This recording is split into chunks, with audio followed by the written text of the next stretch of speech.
Right, I think we're started. So, hello everyone. Thank you very much for joining this morning. My name's Maddie Bernstein and I look after the learning and talent development at Bruntwood. And I'm really delighted to welcome you to what's hopefully going to be a really insightful hour as we have a look at employee wellbeing. So, thank you very much to our panellists for joining.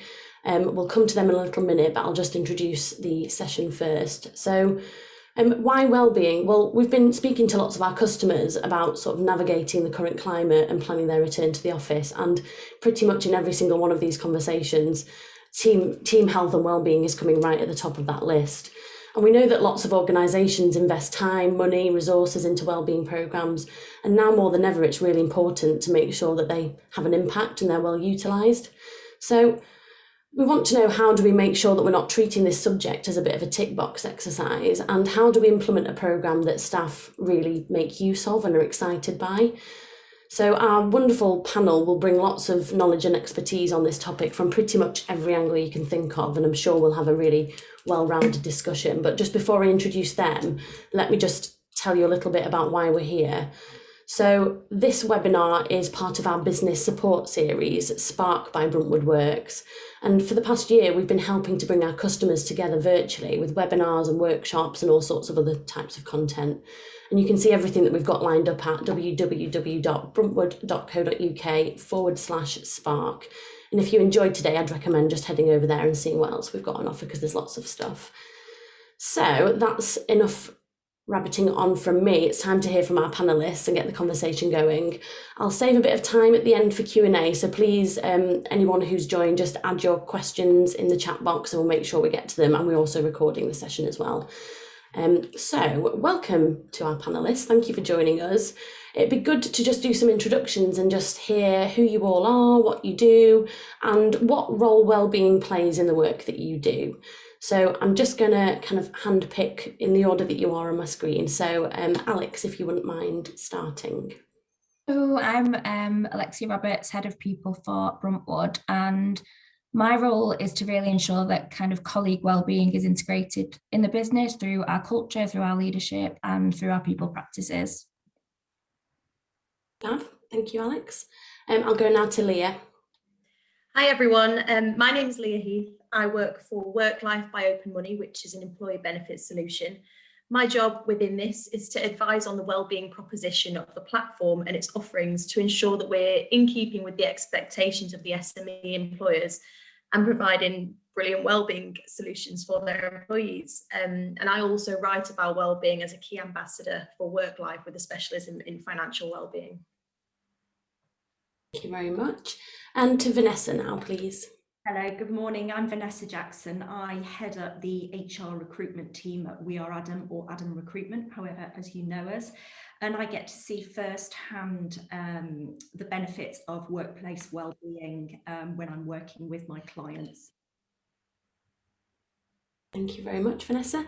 And Andy, we'll go to you next. Hi everyone, so my name's Andy Romero Burkbeck. I'm the founding director of a company called We Are Wellbeing. So we're a wellbeing workplace specialist.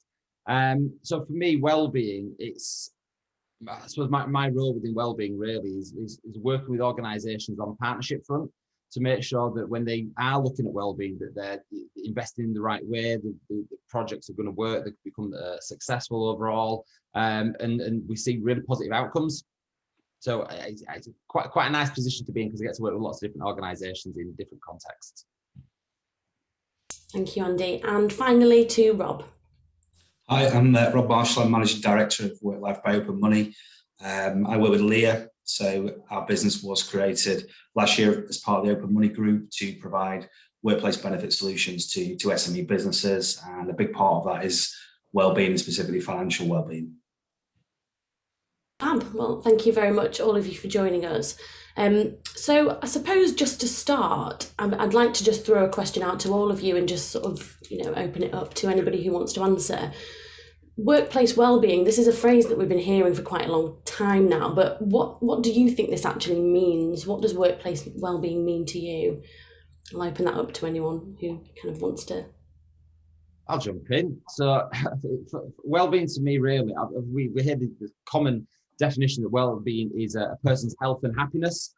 The interesting thing with that is that health is it's tangible. I could do all these weird and wonderful health assessments, all these metrics. I could see what your blood pressure and your heart rate and all your cardiovascular risk scores are. I can actually put a number on it.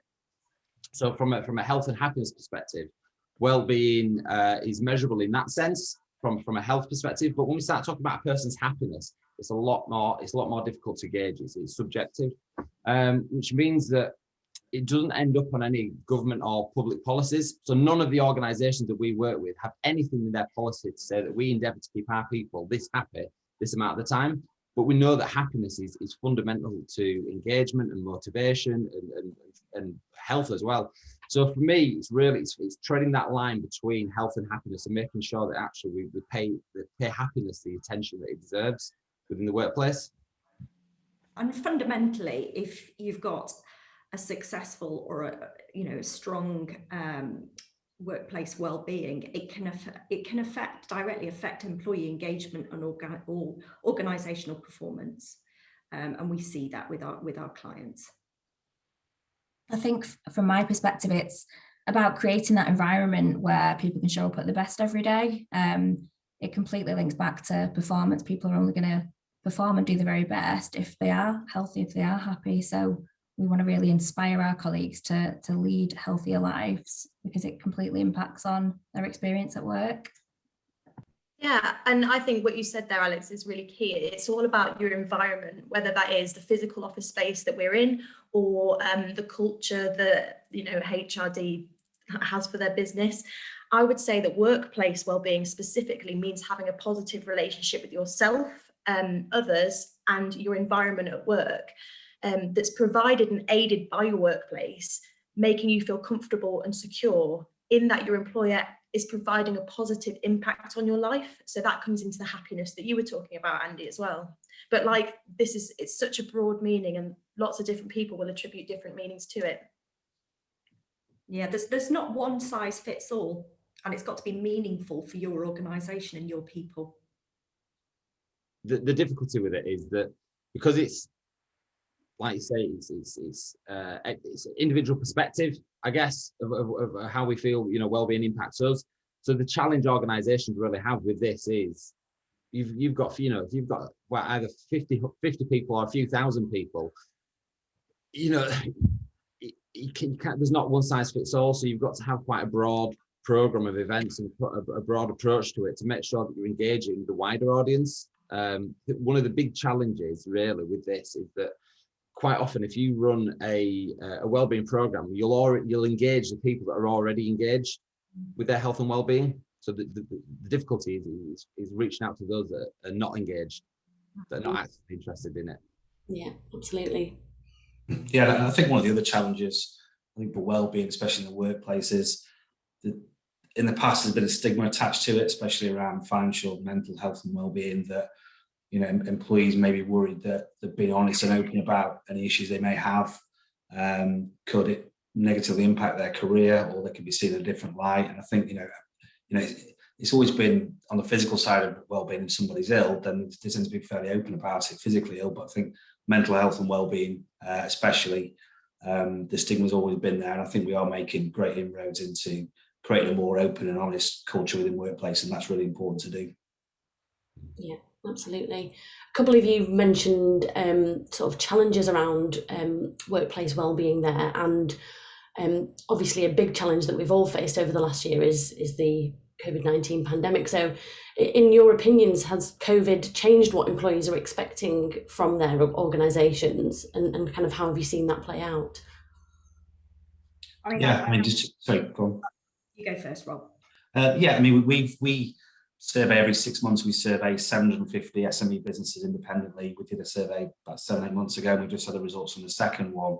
And the biggest stat that stands out to us on the employee wellness side of things is that the 22% of those 750 employees are specifically concerned about employee wellbeing. So part of that is around mental wellbeing and the long-term impacts of COVID. So what happens when they return to work, and how do they make sure those employees are safe environment. The other is the long-term impacts on employees' finances of COVID. So whether it's themselves, that individual who's been furloughed or had reduced hours, or whether it's their partner or the half that's had the same, and how has that financially impacted them as well. So I think that the evidence from the survey that we've done is that the employees, I think, are more in tune with what employees have suffered over the last 12 months. And I think they are really starting to look at ways in which they can support those employees as they return to the workplace, or even new ways of working, and those are specifically around mental well-being and the financial well-being. Yeah, I would agree with that. And more specifically, reports from Mind have shown that employees are worried about being ill. They're anxious about coming back to the workplace. There've been income, job loss, furlough issues, lack of communication, and working parents have really struggled with those commitments and their personal caring responsibilities and actually delivering work. So there's been a lot of stress over this last year, and I think that has directly impacted mental health. I think Mind said that 37% actually showed, 37% of the workforce were showing signs of mental health issues. Yeah, I actually think it's changed. Sorry, Alex, do you want to go? I was just going to say, I think, the conversations about wellbeing are getting louder, definitely from that kind of colleague perspective. But I think the expectations for change and that they expect more support, it's a given. Our managers, we've always had that kind of supportive, empathetic environment of work, but we've had to take into consideration so many different varied circumstances. And we've really kind of stepped up to support colleagues through that. And those are the stories that stand out through the pandemic of those employers that have really stepped up and supported those individual circumstances.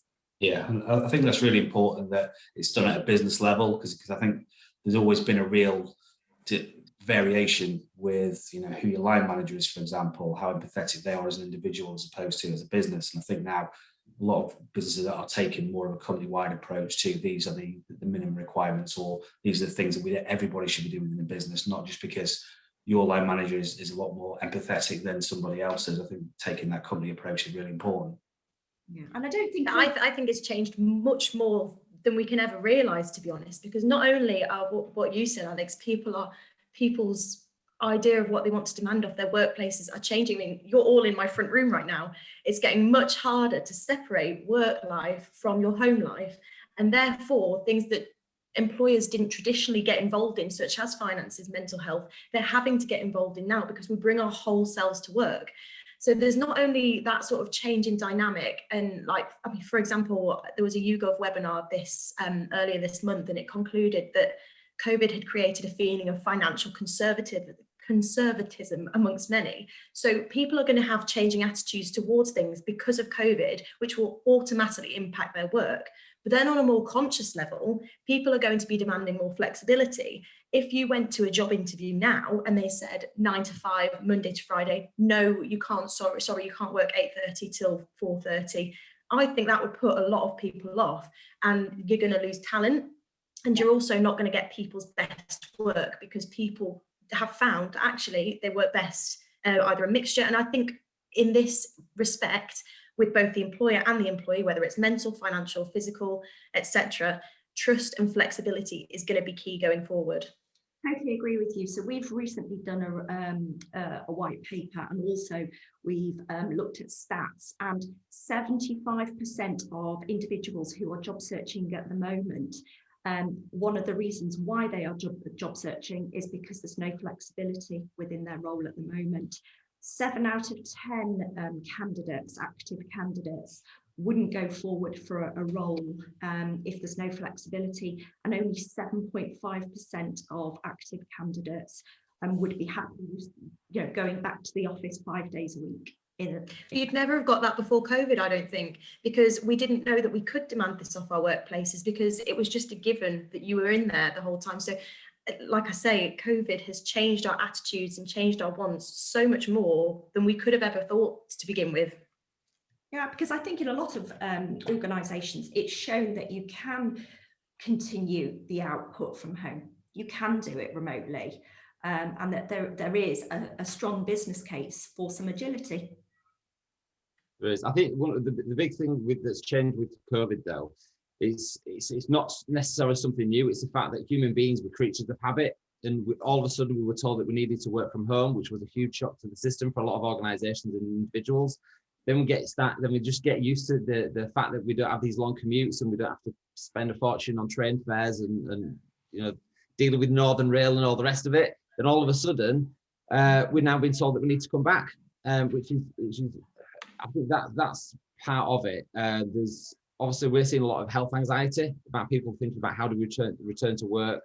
So there's the anxious level, but also when we're talking about line managers as well, it's about really, when we look at an organizational chart, I guess, it's about identifying what is the accountability of each individual within the organization. So it's not just about what can the organization do for you, it's about what's your accountability. So as an individual, what am I responsible for my own personal health and well-being? And I think really, for well-being to work in its entirety for an organization, it has to happen at all levels. And quite often what we'll see is an organization will go straight in at line manager level and they'll do line manager training, but there might not be anything happening with senior leaders, or it might happen at senior leaders, but the line managers don't get bought in. So actually, when there's a break in the chain, it's a bit of a waste of resources, to be honest. So I agree. I agree. At all levels. Yeah, I mean, it's got to be appropriate. It's got to be appropriate to the organisation, and it needs to be embedded properly, whether that's in the culture, whether it's in the leadership, or whether that's at line manager level. It needs to be properly embedded and properly communicated. But you make a good point about not having to commute. On average, the average person saves 59 minutes a day on not commuting. So it's so interesting, isn't it? Because we've got such a mixed bag of people. Like you said, we've got obviously there are people that are anxious about the health and they haven't left the house for such a long period of time. They've not seen the family and friends. And then we've got the colleagues that absolutely want to get back into the office and remember what, the purpose of the office is, which is connections, collaboration, where all the kind of good stuff happens. So it really is about, the line managers supporting the colleagues individually and really understanding circumstances to ease people back in. But it's funny, isn't it? Like you were saying about habits, habits and routine can change so quickly, but it's not hard to get habits and routine back again. It's just, let's take the best of both bits and try and come back to work in a good way, I suppose. Yeah, we found with our workforce, being a city centre-based business, that we had people who were living in shared flats, for example, with no outside space. So, they were basically living, working, sleeping in one room almost. And that was really difficult, I think, for them. So they were kind of desperate to get back into the office. The other thing that we've found, speaking to employers and employees especially, is that commute sometimes gives you that break, that kind of buffer between work and your home life. So that commute on the train, that podcast, whatever it is you listen to, just gives you that downtime. Whereas for a lot of people, it's you close your laptop and you're into family care or making dinner or whatever it may be, and you almost don't get that separation. So I think there are things, behaviours maybe to be learned from that as well, and having that balance is really important. Yeah, we're seeing one of the big sort of concerns from a physical health perspective is people are not getting active recovery. We're not, we're working, the lines are blurred between home and work. So we're not resting with purpose. We just, we're having a little bit of downtime. We're closing our laptops and then going straight to bed. So, sleep's been affected, daytime energy levels have been affected, seeing increased levels of fatigue and burnout. And, ultimately people need to have that downtime. But equally, I agree with what we said earlier, that it's not about having a 9 to 5. If someone asked me to do a 9 to 5, you get about 4 productive hours out of me. Because that ultimately, I'm a morning person. So if I can get up and crack on first thing in the morning, fantastic. So it is having that flexibility. But I think what organisations will see coming out of this situation is we can drive productivity through well-being and give people the flexibility that they need. Yeah, I think that old model of being at your desk at a certain hour, and if you're not at your desk, you're not working. I think any business that can measure outputs and outcomes, that's where the measure is. For one person can take twice as long to do a task as another person.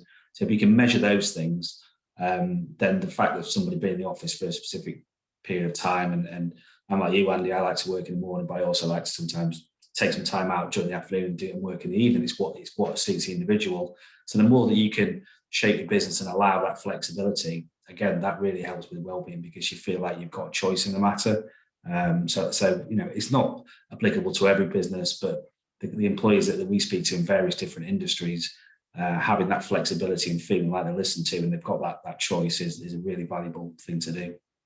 And let's not forget there's benefits for the organisation if they, put in place an effective wellbeing programme. I mean, that's around increased resilience of your employees, reduced sickness absence, increased performance, and it can reduce attrition and increase loyalty. So there are benefits. It's not just all about employees, it's a two-way street if it's done correctly.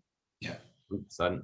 I was just going to actually ask you about this, Vanessa. So interesting that you've kind of picked up on that there, because I noticed, Leah, you were talking a bit about you've seen some sort of financial conservatism at an individual level as a result of this pandemic.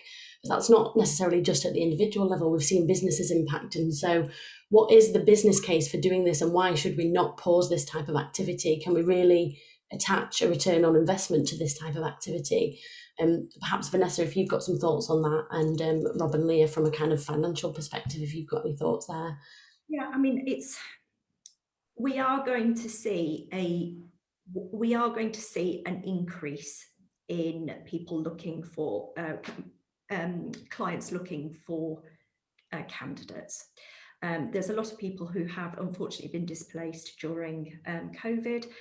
But we are seeing a massive increase at the moment of opportunities, and it's very much, the flexibility, the agility is important for individuals, and also, that work-life balance is vital. Yeah.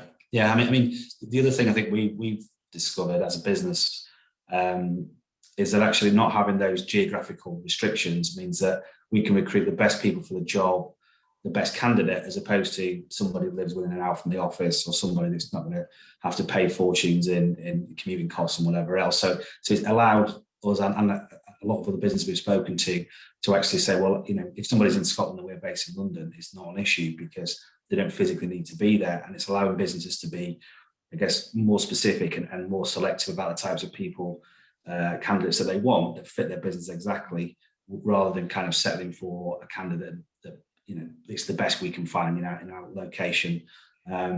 So it has brought changes there. There's obviously big savings to be made in terms of office space. If you look at some of the big consulting accountancy firms moving out of their huge offices into shared working spaces because they need a third of the capacity because they're going to work on rota basis and flexibility. There's huge savings to be made there, and everything that goes along with that. So everything from the business rates and office furniture to IT supplies to everything that comes along with that. So for businesses, there's a real opportunity to want to get the right people in, but to cut overheads as well. I mean, it's not rocket science. People want to be happy at work. Yeah. They want to be happy. They want to feel as though they've got a purpose and they want to do their best. And if you've gone through your attraction process and your recruitment process properly, and you're giving them the right sort of infrastructure, that should happen. I saw a pretty interesting soundbite from somebody that was they were a panelist in a webinar, and they were referring to the financial crash, and they said CFOs got us out of the last disaster, HRDs will get us out of this one. And it was really speaking about how wellbeing is going to get us out of this. Because if you look at the issue of presenteeism, which I don't have any stats on the top of my head right now, but if we're talking about people that are sitting at work worried about their mental health, their physical health, sat in an office worried like, am I going to get COVID? Am I going to go home, give it to my mum? That type of thing. They're not going to be producing their best work. And again, that's why I'll keep saying trust and flexibility is really key now. And especially with what Rob's saying, you're able to choose and be more selective with your employees. So why wouldn't you trust them? Why wouldn't you afford them this flexibility that they need to work at their best? Yeah, I think presenteeism and the fact that wellbeing is going to get us out of this disaster is a really good start for a business case. Absolutely. Alex, I'd be interested to hear from you on sort of how you see the wellbeing strategy playing into kind of that talent retention and attraction piece as well, because obviously this is a kind of really big focus of yours at the moment, isn't it? Yeah, so we've ramped up our wellbeing support generally. We're quite lucky because we've got that supportive base of that's how we do things. That's, part of our culture, and we're kind of renowned for it. So we were quite lucky that we already had that perspective, but we wanted to ramp up support. And it is about, providing people with more choice, providing different levels of education and giving people access to services. But, when we've looked at wellbeing, it's not just a fad. It's not just something that we've done because of COVID. It links into everything that we're doing. So some of our other priorities are around driving, high performance culture. It all links back to wellbeing. And like you said, Leah, is bringing out the best in people and make sure they can turn up to work and thrive every day. So for us, every time we're kind of looking at a bit of a strategic priority or a route that we're going down, it all links back to wellbeing. So I found it quite easy to kind of get it off the ground and make it a priority for Bruntwood, because we're really closely connected with our colleagues, and they tell us that that's what they want and that's what they need, and we listen. We hear about what experience that they want and what they expect from work, and we also deliver on our promises as well. So yeah, it's an interesting one. I think the productivity side of things is really getting people to understand what works well for you. So what is going to bring out the best in you? How are you going to get the most out of your day? What does that look like? And encouraging and supporting colleagues to kind of do work how they feel best. Yeah, culture is everything. I mean, you can have a great range of benefits. You can have, products, services, all those sorts of things. But if people don't feel comfortable using them, whether it's from a confidentiality point of view or anything else, then they're almost a drain on your budget. Having that culture in place where you can be open, honest, frank, you can ask for help if you need it. You can feel comfortable that if you're using a service like an employee assistance program or mental health and wellbeing services, or financial wellbeing services, that those things can be done in confidence, that it's not going to be news, walk, call, chat around the office, those sorts of things. One of the questions we get asked probably more than anything is it my place as an employer to get involved with my employees' finances? And my answer to that is, well, you provide their salary, their pension scheme, you pay into the pension, you choose the default fund, so you choose what that pension could be worth, you give them life cover, you give them health cover. So you're intrinsically involved with their finances on a day-to-day basis. So giving them the opportunity and the culture and support to go and ask for help if they've got issues with debt or child maintenance, or they're ill and they're not sure how they're going to be able to pay bills, and all those sorts of things, means that they'll utilize the services that as an employee you're providing. So it's really important that culture is in place. Yeah, absolutely. So if an organisation isn't already doing a lot of this type of stuff and they want to start looking more seriously at their wellbeing offering, where should they start? We've already spoken a lot about how broad a topic this could be. So for somebody kind of wanting to kickstart something in their organisation, where would you recommend they start? Andy, I might go to you first, if that's okay. Yeah, I think what we often see is well-being historically, it gets dropped on HR. Funnily enough, HR are already fairly busy. So what ends up happening is if it's lent on an individual, like HRD or a small team, you get one side, one perspective on what well-being should look and feel like. And really what we need to do is identify what it looks like from the broader scope of employees. So one of the first things I always encourage our partners to do is to develop a steering group, is to have a group of people within the organisation that can collectively come from different departments at different levels, who can then come together and have a facilitated session to identify what are the needs, what are the wants of the people. I mean, I can go into any business and hazard a guess at what I think they should need, but chances are I'm going to get it wrong.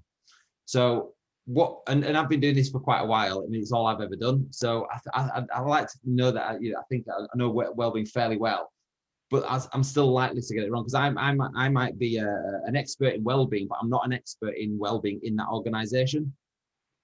So it's fundamental for us to get this insight of how do people feel within the business. So a steering group is a great place to start, but also having some form of survey to identify specifically what are the needs and the wants of the people. Because then what you can do when we start talking about buying, once you identify what the needs and wants of the people, you can then build a program around that data, around that information. So you can physically say, look, I've listened to you, and now this is what we're going to do with it. Because one of the big complaints with a lot of surveys and annual surveys on engagement, a lot of them have one or two questions on well-being.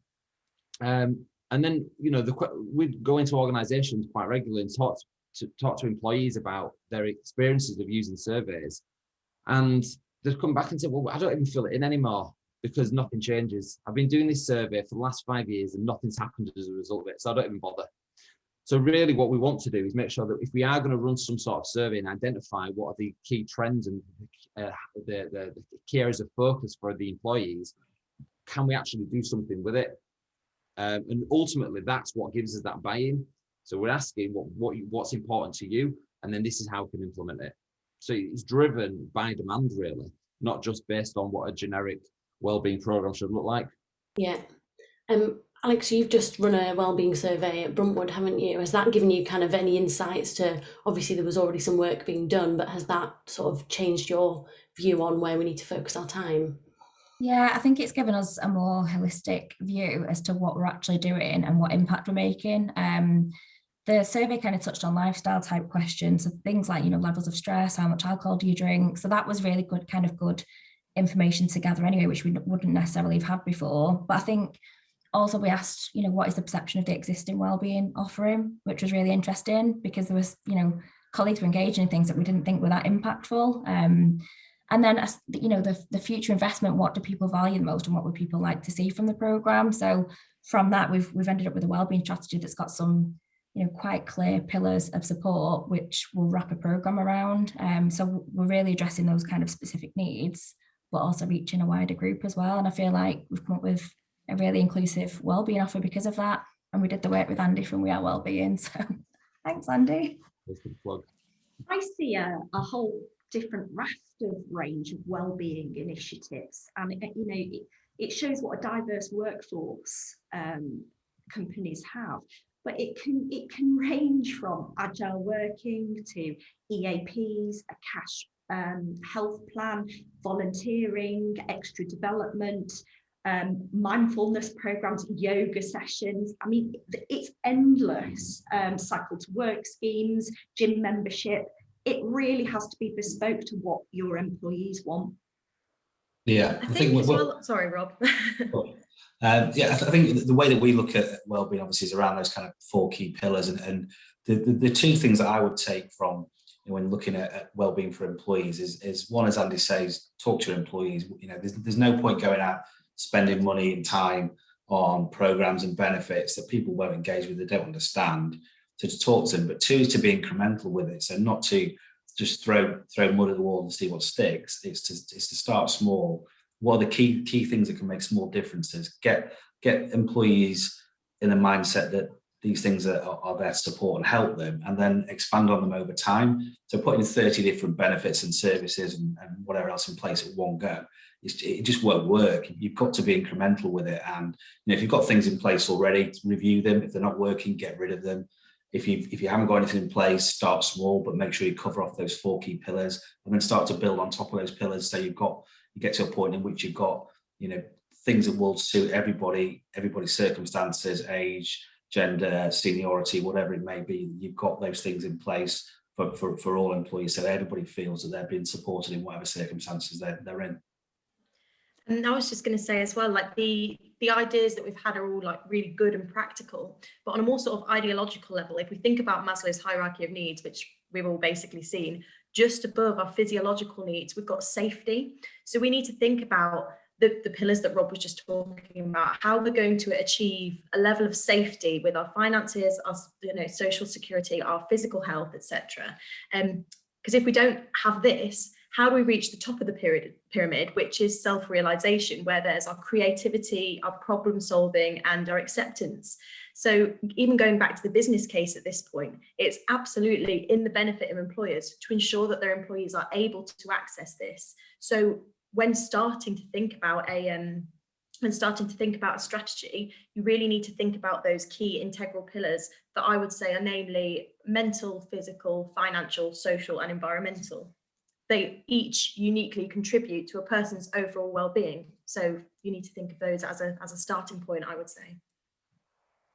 One of the things we do see is, I think a lot of organisations, historically, when I first started out working in wellbeing about 15 years ago, it was very much tied to staff benefits. It was all about perks and the rest of it. It was actually, then it sort of got taken over by HR, starting moving towards health and safety now. So it's almost, I identified it is almost everybody's responsibility. So it's about getting that buy-in. But what I think one of the things that organisations need to do when they're starting out is to identify who is accountable, who's responsible for what. So we've got to look at, like, what is the organisation responsible for? What we're saying they're going to do? Are they going to facilitate these sessions? Are they going to have a certain amount of investment in this, and this? Then we've got to look at senior leaders. What are senior leaders going to do? What are line managers going to do? What are Wellbeing Champions going to do? What are individual employees going to do? And it has to happen at all those levels. So it's being really clear.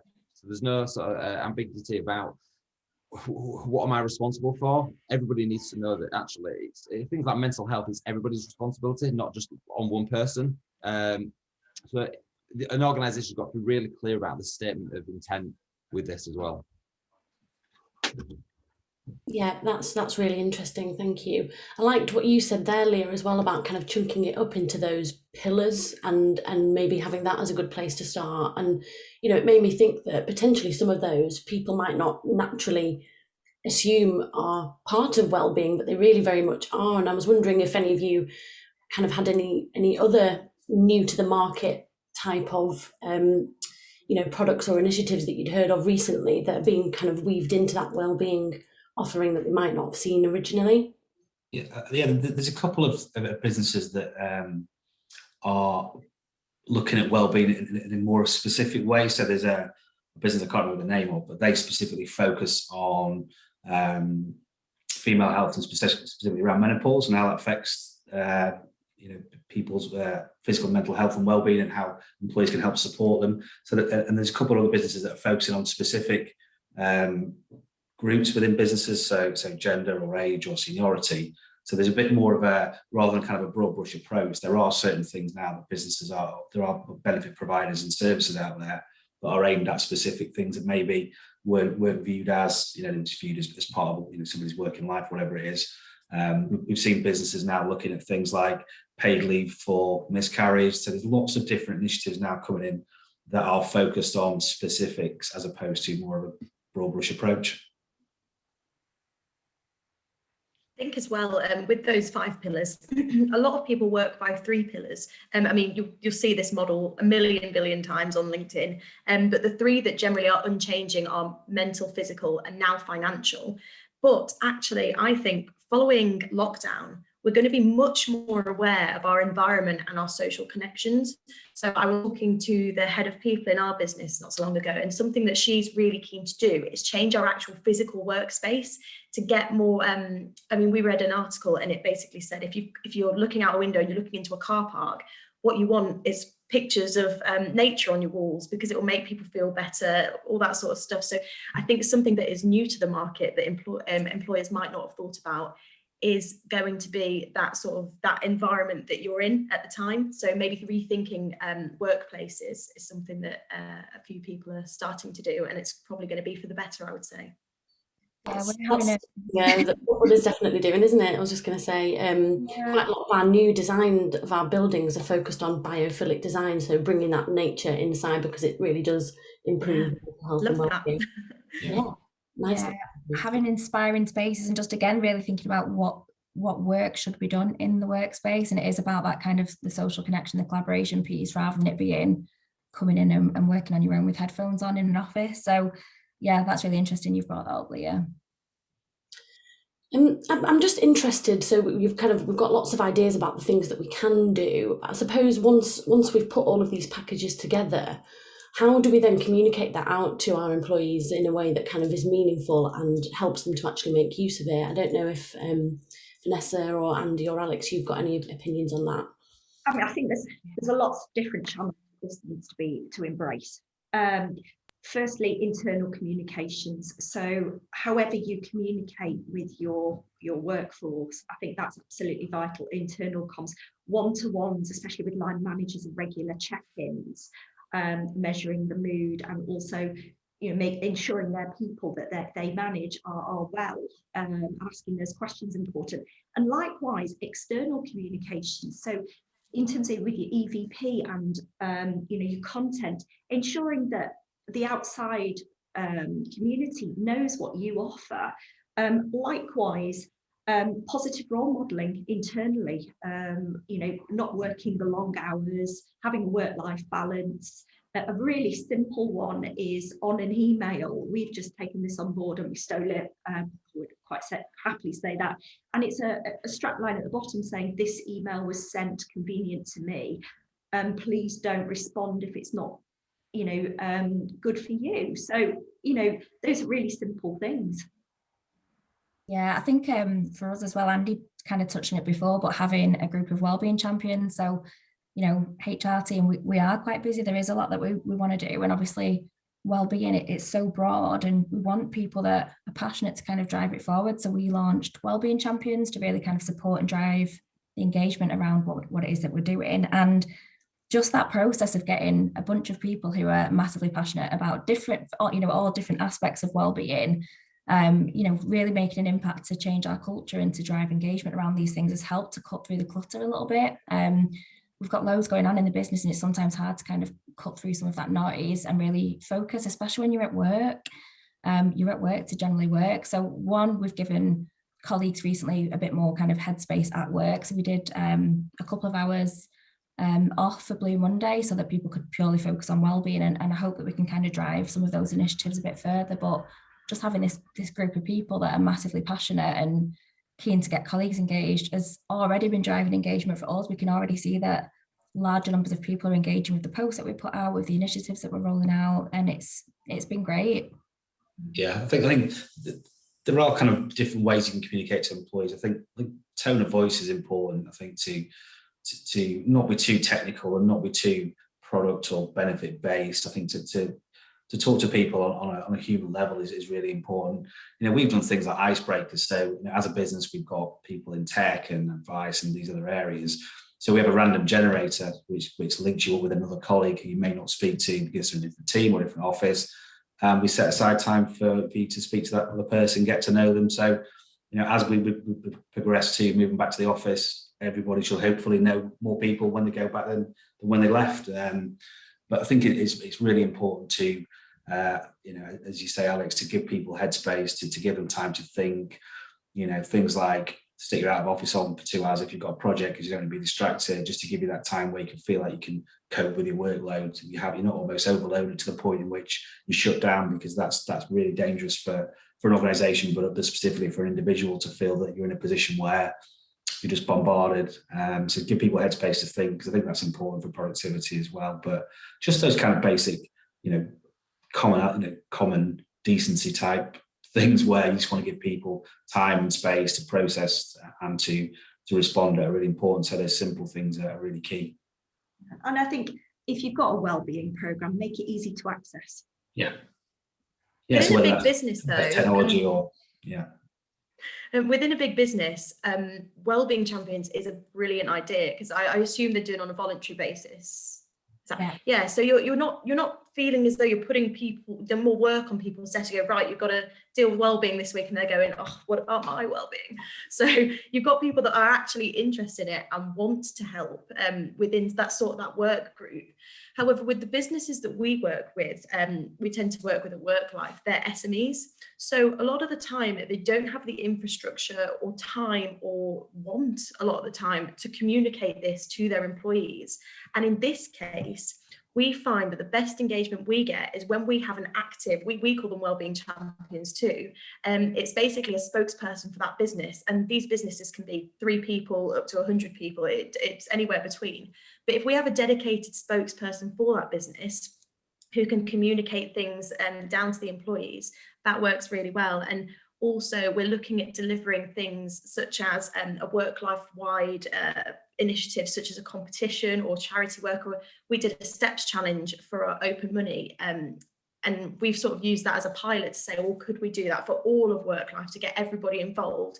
And then, it's the thing when people have got to see your name 8 times to really recognise who you are.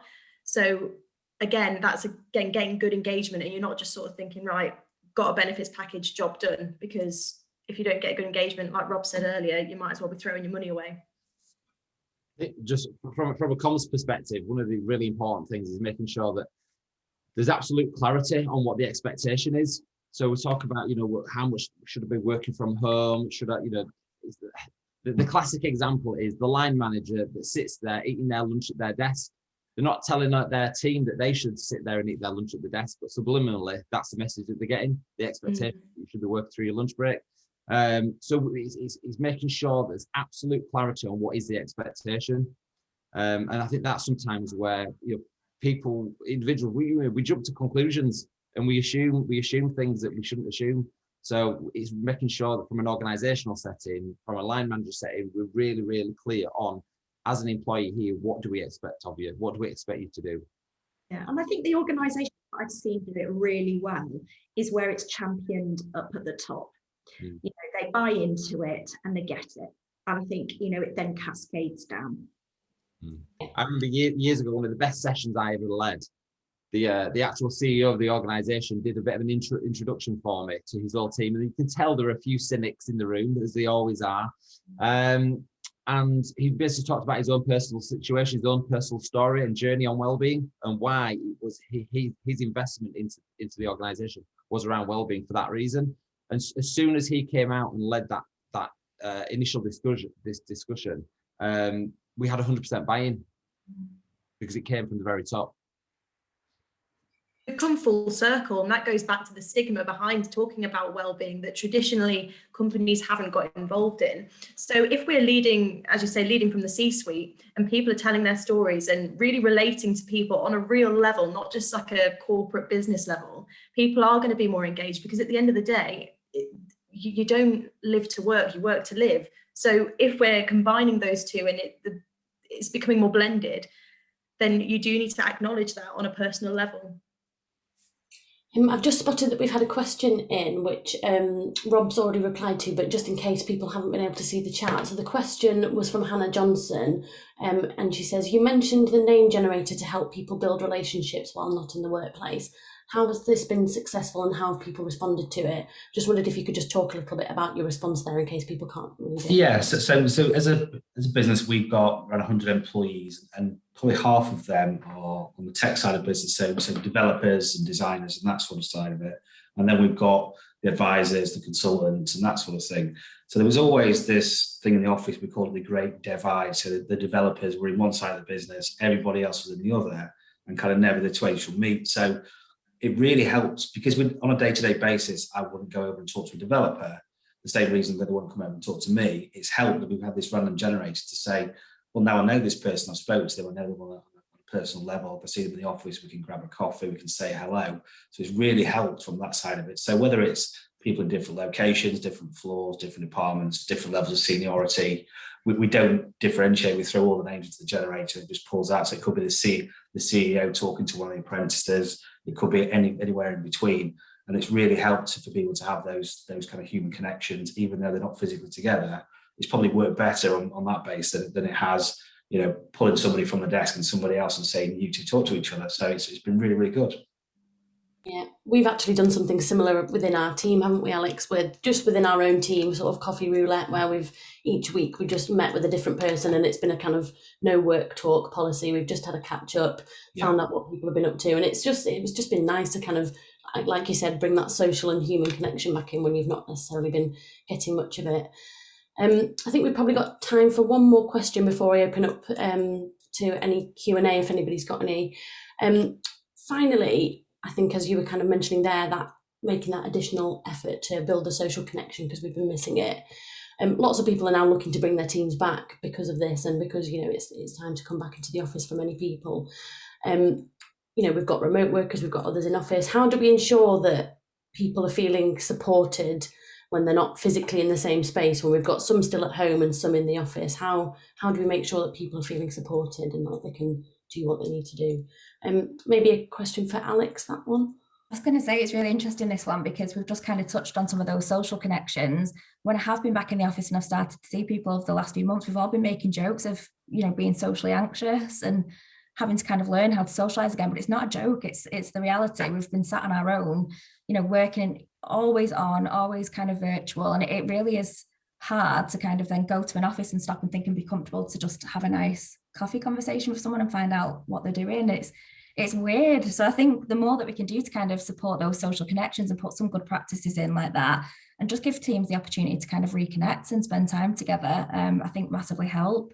I think for us as well, we've we've ramped up engagement recently, more around, getting colleagues to feel reconnected to the business and really understanding, what our priorities are and how do you play a part in that to get a bit of a reset and a bit of a refocus and getting out of that kind of COVID crisis mode. So that's really helped as well. And I suppose for us, we're looking to do things like ramp up reward and recognition and just opportunities to kind of just really kind of remember and reset some of those really good things that make our culture. So yeah, I'd say that's kind of the generalist, ramping up that support, ramping up those social connections and giving teams the opportunity to connect safely as things start to ease.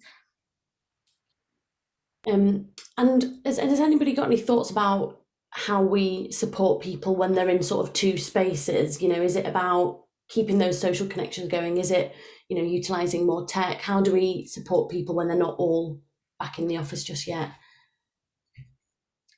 I was going to say with this one, it's really interesting because I don't know if anyone's seen it, but Dropbox, they decided to kind of be a virtual first business. And then off the back of that, they released a work practices etiquette guide. So, how do you handle the meeting socially? How do you get work done? How do you set objectives? And actually some of those good working practices and just laying it out made it a lot clearer for everyone. And I think businesses probably are going to need to do that. You're going to be coming into an office, but some of your team members will still be at home on a video call. So just really as teams reconnecting and figuring out ways of working and, what's going to work for them individually, I think would help just getting some of those kind of teamwork etiquette principles agreed. Yeah, I think it's coming to that common understanding, isn't it? For a lot of businesses, it'll be the hybrid model of, part of the working week in the office, part not. I think there are always things that work better in a collective when you're all together. So whether it's projects or, running through things, whether it's new starters, whether it's more junior employees that probably need a bit more guidance. But on the flip side of that, having that flexibility to go away and do work undisturbed is really important. So this think it's about getting the culture right and talking to team members about how they feel about certain things, whether it's remote working or in the office, but also that common understanding that there will be times potentially where it's important that you are all together, because it makes probably with the reinforcement that there's a positive reason for doing so. So whether that is because it's easier to work as a group together and work through problems face to face or issues or projects face to face, whether it's because they want to have a social side to the business, and that's important as well. So it's just about communication really, and helping to everybody to understand, going back to what Alex said there, is that there will be times where an employee will be asked to do something, whether it's coming to the office or a meeting that maybe they're not 100% comfortable doing. Well, it's just finding the right tone of language to explain that there will be times in which, you won't always have the choice of doing exactly what you want to do when you want to do it. It's just creating that culture of understanding. Great, thank you. We've got another question in from Nikki Chamberlain, who asks, how do you deal with the perceived stigma of people feeling comfortable to speak out about or ask for what they need or the issues they might be feeling? Some people may be concerned that it might be viewed negatively in terms of not being able to perform their role, or some people may not recognise themselves as somebody who needs to do more about their well-being. I think one of the things that we see is, and I don't particularly like the term, but it almost does what it says on the tin, is career suicide. We see a lot of people not putting their hand up to talk about their own personal well-being because they've got this fear of, am I going to put my job at risk? Does it subliminally tell my line manager that I can't handle the workload, etc., etc.? So we see most people who experience mental health get no support whatsoever, probably because of that reason. So the big part of it is normalizing, especially, the key one is mental health. So it's normalizing mental health by having conversations, talking openly about it. But one of the big things that I'm sort of pleased to see over the recent years is, historically, when I was an associate trainer years ago, I'd go into organizations, you go in suited and booted, and you go in, it's a very formal affair. And to talk to people about their mental health and well-being in that kind of setting, it just doesn't work. It needs to be, informal. You need to be going in your jeans and your hoodie and having a really sort of informal approach to these kind of conversations, but making sure that it's completely normalized. And there's no real shame in doing that. I think what I saw when I started, because I made this transition from working in physiology into sort of mental health. And one of the kind of crosses that I had to bear was to suddenly start talking about my own situations. in that setting. And what you find is there's almost like a turning point on training courses. And the second you open up about something that's personal to you, it's like a light switch that goes on, and it's like an engagement light switch. All of a sudden, people become engaged, and it humanizes you. And I think one of the great, powerful tools for line managers and senior leaders is to talk about their own situations. We've all been through it. And if you haven't been through it, the chances are you're going to go through it at some point. So it's just about humanizing that whole conversation, really. Yeah. There's lots of things that are available from a benefit solution point of view. So there's technology that can be used that's anonymous. But I think going back to what Andy was saying there, if you're not comfortable talking to your line manager, having other people in the business, so whether that's dedicated mental health first aiders, or whether that's a mentor, whoever it is, that if you're not comfortable talking to your line manager because you're worried about the negative impact on your career, talk to somebody else. So if that's a nominated person or persons, certainly doesn't have to be HR. It can be anybody in that business. But having that kind of sounding board, or that mentor, whatever you want to call it, can work really well, because it then removes that issue of talking to your report to worry about the confidentiality. Yeah, I was going to say, I think a practical tip as well for kind of line managers, we do a lot of vulnerability-based sharing. So when we start team meetings, we do check-ins. So, describe the weather. How are you if you were weather? How would you describe yourself today? And it lets you share things without having to overshare. But it starts to kind of create those connections and open up those conversations as well. So it's quite a known practice for us, and we build it into, a lot of our team get-togethers. Yeah, and also if somebody is really worried about the stigma and also wants to be confidential, have an effective EAP for somebody to be able to deal with that confidentially for them. Fab, thank you for those answers. I'm just conscious that we've hit 11 o'clock now, and we could probably talk about this for a lot longer, but that's because we're all so passionate about it. But thank you very much to our panelists for taking the time out for speaking to us this morning and sharing their insights. That was really brilliant. I really enjoyed that. And thank you to the people that asked the questions as well. Hopefully you got some insight from the answers that you received as well there. And thanks to those joining us from home as well. We've got lots of more exciting content coming up with the Spark programme. Next month, we're going to focus on how we reintegrate back into the world following lockdown. So if you're interested in learning a bit more about that, head to www.bruntwood.co.uk/spark, and you can see our calendar and book on to any events. And yes, that's everything from us. Thank you very much, and have a lovely rest of your day. Bye. Yes. Thanks everyone. Bye.